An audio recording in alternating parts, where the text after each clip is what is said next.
ഈ ലഹരി വിഷയവുമായി ബന്ധപ്പെട്ട് കേരളത്തിലെ വിദ്യാർത്ഥികളും അധ്യാപകരും രക്ഷിതാക്കളും ഒക്കെ നിങ്ങൾ മാധ്യമ സുഹൃത്തുക്കളൊക്കെ നമ്മളൊക്കെ വലിയ ആശങ്ക രേഖപ്പെടുത്തിയതാണ്. കേരളത്തിൻ്റെ ക്യാമ്പസുകളിൽ സ്കൂളുകളിലൊക്കെ ഇത് വ്യാപകമായി ഉപയോഗിക്കുന്നു. പ്രത്യേകിച്ച് 10ാം ക്ലാസ് +2 വിദ്യാർത്ഥികൾക്കിടയിലേക്ക് ഇത് വ്യാപകമായി വരുന്നു. നിങ്ങളെല്ലാ മാധ്യമങ്ങളും തുടർ വാർത്തകൾ ചെയ്ത ആളുകളാണ്. എൻ്റെ ഒരു ചോദ്യം, ഈ ഗവൺമെൻറ് മൂവ്മെൻ്റൊക്കെ ആത്മാർത്ഥമാണെങ്കിൽ സ്വാഭാവികമായി നമ്മൾ ചോദിക്കുന്ന ഒരു ചോദ്യമുണ്ട്, ഈ അന്വേഷണങ്ങളൊക്കെ എവിടെയാണ് നിലച്ചു പോയത്? എത്ര വാർത്തകൾ പുറത്തു വന്നു? കളമശ്ശേരി പോളിടെക്നിക് കോളേജിലെ വാർത്തകൾ പുറത്തു വന്നു. ഞങ്ങൾ കഴിഞ്ഞ ദിവസം ഗവൺമെൻറ്റുമായി ബന്ധപ്പെട്ട ചർച്ച ഞങ്ങൾ ചോദിച്ചു, ആ അന്വേഷണം എവിടെയാണ്? അതിൻ്റെ ഉറവിടങ്ങൾ കേന്ദ്രീകരിച്ചുള്ള അന്വേഷണം എവിടെ എത്തി? എവിടെയും എത്തിയില്ല. കേരളത്തിലെ ഒരു സിംഗിൾ കേസ് പോലും ക്യാമ്പസുകളിൽ നിന്ന് പിടിക്കപ്പെടുന്ന, കലാലയങ്ങളിൽ നിന്ന് പിടിക്കപ്പെടുന്ന, സ്കൂളുകളിൽ നിന്ന് പിടിക്കപ്പെടുന്ന ലഹരിയുമായി ബന്ധപ്പെട്ട കേസുകളിൽ ഒരു കേസ് പോലും ഉറവിടം കണ്ടെത്തിയതായി നിലവിൽ ഇതുവരെ വാർത്തകൾ വന്നിട്ടില്ല. നിങ്ങൾ മാധ്യമങ്ങളുടെ ശ്രദ്ധയിലുണ്ടെങ്കിൽ നിങ്ങളത് പറയണം. അപ്പം ലഹരി ഒരു പ്രധാനപ്പെട്ട പ്രശ്നമാണ്. ഗവൺമെൻറ് ആത്മാർത്ഥമായ ഇടപെടൽ അതിലുണ്ടാകുന്നുണ്ടോ എന്ന കാര്യത്തിൽ ഞങ്ങൾക്ക് ആശങ്കയുണ്ട്. എവിടുന്നെങ്കിലും ഒരു ലഹരിയുടെ ഒരു ചെറിയ അംശം പിടിക്കുമ്പോഴേക്കും അതൊരു വലിയ വാർത്തയായി അത് ഞങ്ങൾ വലിയ സംഭവമാണെന്ന് വരുത്തി തീർക്കാൻ വേണ്ടിയുള്ള PR എക്സസൈസുകൾക്ക് അപ്പുറത്തേക്ക് ആത്മാർത്ഥമായ ഒരു ഇടപെടൽ ഈ ഗവൺമെൻറ് ഭാഗത്ത് ഉണ്ടായിട്ടുണ്ടോ എന്നൊരു ചോദ്യമാണ്. ഞങ്ങൾ MSF സംസ്ഥാന കമ്മിറ്റി ഇതുമായി ബന്ധപ്പെട്ട് ഞങ്ങൾ ഒരു നമ്പർ കൊടുത്ത് ലഹരി കേന്ദ്രങ്ങളെക്കുറിച്ച് വിവരങ്ങൾ നൽകി. അത് ഗവൺമെൻറ് ഞങ്ങൾ കൈമാറി. അതിൽ ചില അറസ്റ്റുകൾ നടന്നതായിട്ട് ഞങ്ങൾക്ക് നേരിട്ട് ബോധ്യമുണ്ട്. പക്ഷേ അറസ്റ്റുകൾ അവിടെ നിന്നു, അതിനപ്പുറത്തേക്ക് അത് പോകുന്നില്ല. എവിടെ നിന്നാണ് ഇത് വരുന്നതിനെക്കുറിച്ചുള്ള അന്വേഷണങ്ങൾ നടക്കുന്നില്ല. അത്തരമൊരു ഘട്ടത്തിലാണ് പുതിയൊരു അക്കാഡമിക് ഇയർ ആരംഭിക്കുന്നത്. ഈ അക്കാഡമിക് ഇയർ ആരംഭിക്കുന്ന ഘട്ടത്തിൽ തന്നെ ഞങ്ങൾ ആവശ്യപ്പെട്ടതാണ്, ഞങ്ങൾ പത്രസമ്മേളനം വിളിച്ചും മന്ത്രിക്ക് കത്ത് നൽകിയും ഞങ്ങൾ ആവശ്യപ്പെട്ടതാണ്, ഇത് പ്രതിരോധിക്കാൻ സമിതികളെ, ലഹരി വിരുദ്ധ സമിതികൾ ക്യാമ്പസുകളുടെ പരിസരങ്ങൾ രൂപീകരിക്കപ്പെടണം. പ്രത്യേകിച്ച് സ്കൂളുകൾ പരിസരങ്ങളിൽ രൂപീകരിക്കപ്പെടണം. അത് രാഷ്ട്രീയ പ്രതിനിധികൾ ഉണ്ടാകണം, PTA നേതൃത്വത്തിലാകണം, അധ്യാപകരുണ്ടാകണം, കുട്ടികളിൽ ബന്ധപ്പെട്ട ആളുകൾ ഉണ്ടാകണം. യുദ്ധം ലഹരിക്കെതിരെ എന്ന് പറഞ്ഞുകൊണ്ട് ഞങ്ങൾ ഈ വർഷത്തെ കലാലയങ്ങളിലെ മോട്ടോവായി കൊടുത്തത് തന്നെ യുദ്ധം ലഹരിക്കെതിരെ എന്നാണ്. ഞങ്ങളെ പോസ്റ്ററുകൾ, ഫ്ലക്സുകൾ, അതുപോലെ തന്നെ നോട്ടീസുകളൊക്കെ ആ മാറ്ററുകൾ ഉയർത്തിപ്പിടിച്ചിട്ടാണ്. പ്രമേയം തന്നെ ഞങ്ങൾ അതാണ് ഉയർത്തിപ്പിടിച്ചത്. പക്ഷേ ഈ ഗവൺമെൻറ് അങ്ങനെ ഒരു സമിതി ഉണ്ടാക്കുന്ന ഒരു ചർച്ച ഈ നിമിഷം വരെ നടന്നിട്ടില്ല. പകരം ഗവൺമെൻറ് ചെയ്തത് സൂംബ ഡാൻസ് സ്കൂളുകളിൽ നടത്തും എന്നതാണ്. സൂംബ ഡാൻസ് നടത്തുന്ന ഗവൺമെൻറ് പറഞ്ഞു. ഞങ്ങൾക്ക് സൂംബ ഡാൻസ് സ്കൂളുകളിൽ നടത്തണോ വേണ്ടേ എന്നൊക്കെ രണ്ടാമത്തെ കാര്യമാണ്. ആദ്യത്തെ ഒരു ചോദ്യം, കേരളത്തിലെ വിദ്യാർത്ഥി സമൂഹത്തിനിടയിൽ ഒരു കാര്യം കൊണ്ടുവരുമ്പോൾ നമ്മളൊരു റോഡ് ഉണ്ടാക്കുമ്പോൾ പരിസ്ഥിതി ആഘാത പഠനം നടത്താറുണ്ട്. നമ്മൾ അങ്ങനെ പരിസ്ഥിതി ആഘാത പഠനം റോഡ് ഉണ്ടാക്കുമ്പോൾ നമ്മൾ നടത്തും, ഒരു തോടുണ്ടാക്കുമ്പോൾ നടത്തും. പഞ്ചായത്തിൻ്റെ പൈസ വെച്ച് ഒരു ഇടവഴി വെട്ടുകയാണെങ്കിൽ പോലും പരിസ്ഥിതി ആഘാത പഠനങ്ങളൊക്കെ നടത്തും. സ്വാഭാവികമായി സെക്രട്ടറി നേതൃത്വത്തിൽ അന്വേഷണമൊക്കെ നടത്തും.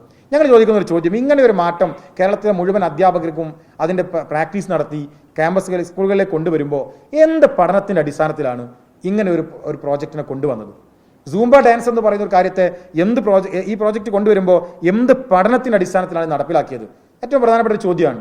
ഞങ്ങൾ എവിടെയും ഒരു പഠനം കണ്ടില്ല. രണ്ടാമത്, കലാലയങ്ങളിൽ ഒരു കാര്യം കൊണ്ടുവരുമ്പോൾ സ്വാഭാവികമായി വിദ്യാർത്ഥി സംഘടനയുടെ യോഗം വിളിക്കാറുണ്ട്, അധ്യാപക സംഘടനയുടെ യോഗം വിളിക്കാറുണ്ട്, അതുപോലെ തന്നെ PTA കമ്മിറ്റികളുടെ യോഗം വിളിക്കാറുണ്ട്, നിർദ്ദേശങ്ങൾ ചോദിക്കാറുണ്ട്, ഇതിനെക്കുറിച്ച് ചർച്ച ചെയ്യാറുണ്ട്, അവിടെ ഒരു തീരുമാനം ഉണ്ടാകാറുണ്ട്. ഏത് യോഗ തീരുമാനത്തിൻ്റെ അടിസ്ഥാനത്തിലാണ് ഈ മാറ്റം വരുത്തിയത്? ഞങ്ങൾ മനസ്സിലാക്കുന്ന അധ്യാപക സംഘടന യോഗത്തിൽ ഏകപക്ഷീയമായി ഗവൺമെൻറ് ഇത് പ്രഖ്യാപിക്കുകയാണ്. ഇത് പ്രഖ്യാപിക്കുന്ന വേളയിൽ നിങ്ങളുടെ തിരുവനന്തപുരം ബ്യൂറോയിലെ പത്രക്കാരോട് ചോദിച്ചാൽ അറിയാം, ബഹുമാനപ്പെട്ട കേരളത്തിൻ്റെ മുഖ്യമന്ത്രി ഇത് പ്രഖ്യാപിക്കുന്ന ഘട്ടത്തിൽ മുഖ്യമന്ത്രിക്ക് കലാരൂപത്തിൻ്റെ പേര് പോലും ബോധ്യം ഉണ്ടായിരുന്നില്ല. അദ്ദേഹം തൊട്ടടുക്കുന്ന മന്ത്രിയോട് ചോദിക്കുന്നുണ്ട്, എന്തായിരുന്നു അതിൻ്റെ പേര്? അപ്പോൾ വിദ്യാഭ്യാസ വകുപ്പ് പറഞ്ഞിട്ടുണ്ട് സൂംബ എന്നാണ്. അതെ, അപ്പോൾ ആ സൂംബ നമ്മൾ നടത്താൻ തീരുമാനിച്ചിരുന്ന മുഖ്യമന്ത്രി ഇന്ന് പ്രഖ്യാപിക്കുമ്പോൾ പറഞ്ഞത്. അത് നിങ്ങളുടെയൊക്കെ ആർക്കീവ്സിൽ അതിന് വിഷ്വൽ ഉണ്ടാവും. എന്ന് വെച്ചാൽ കേരളത്തിൻ്റെ മുഖ്യമന്ത്രിക്ക് പോലും ബോധ്യമല്ലാത്തൊരു കാര്യമാണ്. ഇത് നടത്തിയാൽ എന്ത് സംഭവിക്കും, ഇത് നടന്നാൽ ഈ പ്രശ്നത്തിന് പരിഹാരം ഉണ്ടാകുമോ എന്നതിനെക്കുറിച്ചൊന്നൊരു പഠനമോ ചർച്ചയോ ഇല്ലാതെ ഏകപക്ഷീയമായി നടത്തുന്ന ഒരു കാര്യമാണ് ഈ പറയുന്ന സൂംബ എന്ന് പറയുന്ന കലാരൂപത്തെ ക്യാമ്പസിലേക്ക് കൊണ്ടുവരുന്നത്. ഇത് എന്തൊരു മാറ്റവും ഗുണപരമായും ദോഷകരമായൊക്കെ ബാധിക്കാം. ഇത് ഗുണകരമാണ് ഉണ്ടാകുന്നത്, ദോഷകരമായ ഉണ്ടാകുന്നത് പഠനം നടത്തണമല്ലോ. ആ പഠനം നടന്നില്ല. ഇപ്പം നിങ്ങൾ ചോദിക്കുന്നത് അതിനെക്കുറിച്ച് ചില അധ്യാപകരുടെ പ്രതികരണങ്ങൾ വന്നു. ആ അധ്യാപകർ പറയുന്നത് ഞാനത് ചെയ്യൂല, എൻ്റെ കുട്ടീനെ ഞാനത് പഠിപ്പിക്കൂല, ഗവൺമെൻറ് എന്താ വെച്ചാൽ നടപടി എടുത്തോന്നാണ്. അവിടെയാണ് ഞങ്ങൾ പറഞ്ഞത്, ഈ അധ്യാപകരെ കേൾക്കേണ്ട ബാധ്യത യഥാർത്ഥത്തിൽ വിദ്യാഭ്യാസ വകുപ്പിനുണ്ടായിരുന്നില്ലേ? അവരുടെ കൂടി അഭിപ്രായങ്ങൾ സ്വരൂപിക്കണമായിരുന്നില്ലേ? അവരല്ലേ അത് ചെയ്യേണ്ട ആളുകൾ, കേരളത്തിലെ അധ്യാപകരല്ലേ അത് പഠിപ്പിക്കേണ്ട ആളുകൾ. സ്വാഭാവികമായി അധ്യാപകൻ എന്തുകൊണ്ട് എനിക്ക് കഴിയില്ല എന്ന് പറയേണ്ടിയിരുന്നത് ആ ബോഡിക്കകത്താണ്. അങ്ങനെ ഒരു ബോഡി രൂപപ്പെടാത്തതുകൊണ്ടാണ് അദ്ദേഹത്തിന് പബ്ലിക്കായി പറയേണ്ടി വന്നത്. അതുകൊണ്ട് ഞങ്ങൾ പറയുന്നത്, ലഹരി മുക്തമാകാനാണ് ഇത്തരം തീരുമാനങ്ങൾ കൊണ്ടുവരുന്നതെങ്കിൽ ഇതല്ല കൊണ്ടുവരേണ്ടിയിരുന്നത്.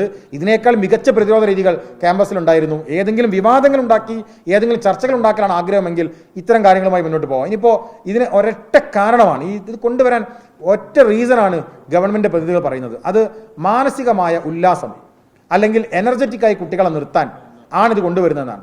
അങ്ങനെ കേരളത്തിൽ പരമ്പരാഗത രീതി ഉണ്ടല്ലോ. നമ്മുടെയൊക്കെ കായിക അധ്യാപകരുണ്ട് സ്കൂളുകൾക്കകത്ത്, അവിടെ കായിക പീരീഡുകളുണ്ട്, അത് കൃത്യമായി നടത്തുന്നുണ്ട്. എന്നാൽ കേരളത്തിൽ കായിക അധ്യാപകരുടെ നിയമനം നടക്കാത്ത ഒരു നാടായി കേരളം മാറിയിട്ടുണ്ട്. നിങ്ങളത് പരിശോധിച്ചിട്ടുണ്ടെന്ന് അറിയില്ല. കായിക അധ്യാപകരുടെ നിയമനം നടക്കാത്ത ഏറ്റവും കൂടുതൽ സ്കൂളുകളുള്ളത് കേരളത്തിനകത്ത് നമ്മുടെ സ്കൂളുകൾക്കകത്താണ്. ആ കായിക അധ്യാപകരുടെ നിയമനം നടത്തുന്നില്ല, കായികപരമായ ആക്ടിവിറ്റികൾ ക്യാമ്പസുകളിൽ നടത്താൻ ഒരു സാഹചര്യം ഒരുക്കുന്നില്ല. എന്നാൽ അതിനൊക്കെ ബദലായി ഈ പറയുന്ന മാനസിക ഉല്ലാസത്തിന് വേണ്ടി ഞങ്ങൾ പുതിയൊരു കാര്യം കൊണ്ടുവരികയാണ് എന്നുന്നയിക്കുകയാണ്. സമാനമായ വിഷയമാണ് ഈ സ്കൂളുകളുടെ സമയമാറ്റവുമായി ബന്ധപ്പെട്ടുണ്ടായത്. സ്കൂളുകൾ സമയമാറ്റം ഉണ്ടാക്കുമ്പോഴും ഇതേ കാര്യമാണ്. ഇതൊരു ഒരു ഒരു എന്താ പറയുക, ഒരു സാമൂഹിക പ്രശ്നമാണ്. കേരളത്തിൻ്റെ പൊതു സാഹചര്യം നമുക്കറിയാം. പല ഗ്രാമങ്ങളിൽ നിന്ന് വരുന്ന കുട്ടികളുണ്ട്, അവിടെ ഉണ്ടാകുന്ന ബസ് റൂട്ടുകളുടെ പ്രശ്നങ്ങളുണ്ട്. പെട്ടെന്നൊരു അധ്യയന വർഷത്തിന്റെ തുടക്കത്തിൽ ഒരു ചർച്ചയോ ഏതെങ്കിലും തരത്തിലുള്ള കൂട്ടായ ആലോചനകളോ ഇല്ലാതെ ഏകപക്ഷീയമായി അരമണിക്കൂർ വർദ്ധിപ്പിക്കുകയാണ്. അതുകൊണ്ട് വൈകുന്നേരം 15 മിനിറ്റ് നേരെ വൈകിട്ടും രാവിലെ 15 മിനിറ്റ് നേരത്തെയും കുട്ടികൾ വരണം എന്ന് പറയുമ്പോൾ അതൊരു ഇക്വിലിബ്രിയത്തെ ബാധിക്കുന്നുണ്ട്. കേരളത്തിലെ ഒരു സോഷ്യൽ ബാലൻസിങ്ങിന് അത് ബാധിക്കുന്നുണ്ട്. നമ്മുടെ സാമൂഹിക ഘടനക്കകത്ത് പലതരത്തിലുള്ള പ്രശ്നങ്ങൾ അത് സൃഷ്ടിക്കപ്പെടുന്നുണ്ട്. അതൊന്നുമില്ലാതെ ഏകപക്ഷീയമായിട്ടാണ് ഗവൺമെന്റ് ഇത് ചെയ്തിട്ടുള്ളത്. അത് കേരളത്തിൽ സ്വാഭാവികമായി ചർച്ചകൾ ഉയർന്നു വന്നിട്ടുണ്ട്. മതവിദ്യാഭ്യാസ സ്ഥാപനങ്ങൾ നടത്തുന്നവർ അവർക്ക് സ്വാഭാവികമായി പ്രതിസന്ധികളുണ്ട്. ആ സ്ഥാപനങ്ങളുടെ സമയമാറ്റണമെങ്കിൽ, ആ സ്ഥാപനങ്ങൾക്ക് മറ്റെന്തെങ്കിലും ചെയ്യണമെങ്കിൽ അതൊക്കെ കേരളത്തിൽ സാധ്യമാകണം. നമുക്കറിയാം ഇത് ആദ്യമായിട്ടൊന്നല്ല. ഈ ഇടത് സർക്കാരിനെ സംബന്ധിച്ച് നമുക്ക് കൃത്യമായി ബോധ്യമുണ്ടല്ലോ. സ്കൂൾ സമയമാറ്റവുമായി ബന്ധപ്പെട്ട് VS അച്യുതാനന്ദൻ ഗവൺമെന്റ് കാലത്ത് ചർച്ച വന്നപ്പോൾ തന്നെ ഈ പറയുന്ന കാര്യങ്ങളൊക്കെ ചർച്ചയ്ക്ക് വന്നതാണ്. കേരളത്തിൽ നേരത്തെ സ്കൂൾ ആരംഭിച്ചാൽ ഉണ്ടാകാൻ പോകുന്ന പ്രയാസങ്ങൾ എന്താണ്, അതിൻ്റെ സാമൂഹികമായ വിപത്തുകൾ എന്താണ്, അതിൻ്റെ ഈ നേരത്തെ സൂചിപ്പിച്ച മതസംഘടനകൾ നടത്തുന്ന സ്ഥാപനങ്ങൾക്ക് ഉണ്ടാകുന്ന പരിക്കെന്താണ്, ഇതിനെക്കുറിച്ചൊക്കെ ചർച്ച നടന്നതാണ്. അപ്പോൾ ഇങ്ങനെ ഒരു പ്രശ്നം ഇവിടെ ഈ സൊസൈറ്റിക്കകത്ത് ഉണ്ട് എന്ന് ഈ സർക്കാരിന് ബോധ്യമുള്ള കാര്യമാണ്. അങ്ങനെ ഇരിക്കുമ്പോൾ അവരുമായി ചർച്ച ചെയ്യാനുള്ള ഒരു മാന്യതയും മര്യാദയും ഈ ഗവൺമെന്റ് കാണിക്കണമായിരുന്നു. ഒരു ചർച്ചയുമില്ലാതെ ധിക്കാരത്തിന്റെ ഭാഷയിൽ ഏകപക്ഷീയമായി എല്ലാം നടത്തിക്കൊണ്ടു പോകുന്നു എന്ന ഒരു തീരുമാനത്തിലാണ് ഈ ഗവൺമെന്റ് ഉള്ളത്. അതിന്റെ പ്രയാസങ്ങളും പ്രതിസന്ധികളുമാണ് കേരളത്തിൽ നമ്മൾ അനുഭവിച്ചുകൊണ്ടിരിക്കുന്നത്.